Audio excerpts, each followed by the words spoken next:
The green comet Nishimura survives its superheated slingshot around the sun, so will we get another chance to see it? Comet Nishimura, which was only discovered in August, has survived its closest approach to the sun and will brighten over the next week, but is it still visible from our Earth?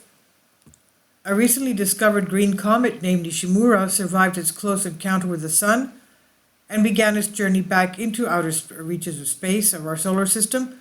And once again, it won't return for another 430 years, but it could be visible over the next few weeks depending on where you live. Comet Nishimura, also known as C2023P1, were first spotted filing rapidly towards the sun on August 12 by an amateur Japanese astronomer, Hideo Nishimura, and thus its name, Comet Nishimura. We know a lot of comets recently have been discovered by amateur astronomers. Isn't that amazing? Now, the icy object has a green glow caused by heavy levels of dicarbon in its coma, and the cloud of gas and dust that surrounds the solid core.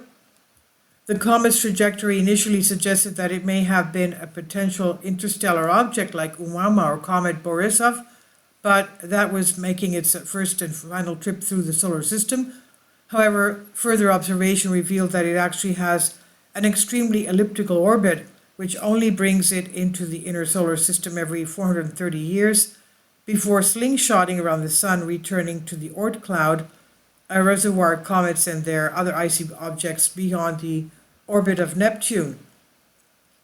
On September 12, Comet Nishimura made its closest approach to Earth, passing within 78 million miles of the planet, roughly 500 times the average distance between Earth and the Moon. And on September 17, the comet reached perihelion, or the closest point to the sun, when it dipped within 20.5 million miles of our home star. Getting so close to the sun can be deadly for comets. The increased heat and radiation can cause them to shatter into many smaller pieces. However, Nishimura appears to have emerged mostly unscathed according to space weather.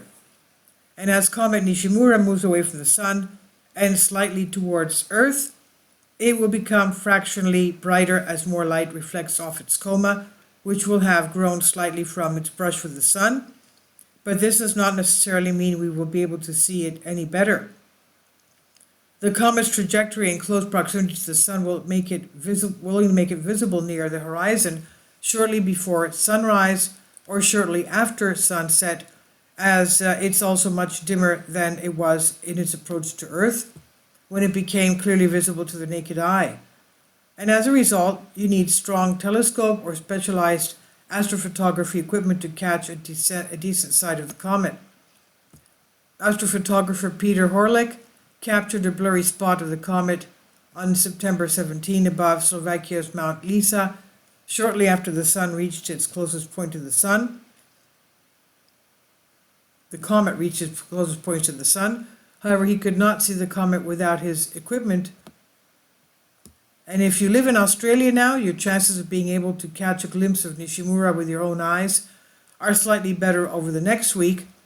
Between September 20th and 27th, the comet will set around 1 hour after the sun, the furthest distance away from our home star over the next few weeks, and the increased separation will make it appear brighter to observers in this part of the world, according to space.com.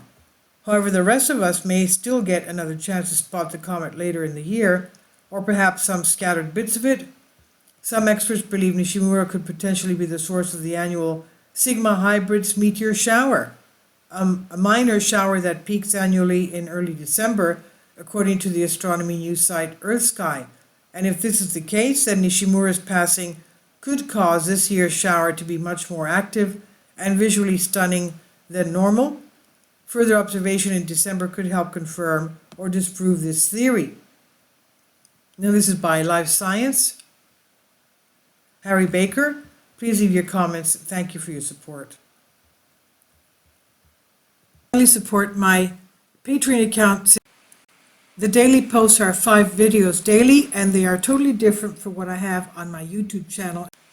Thank you so much for your support and that you find all my content so interesting. You'll find the Patreon account details in the description box below.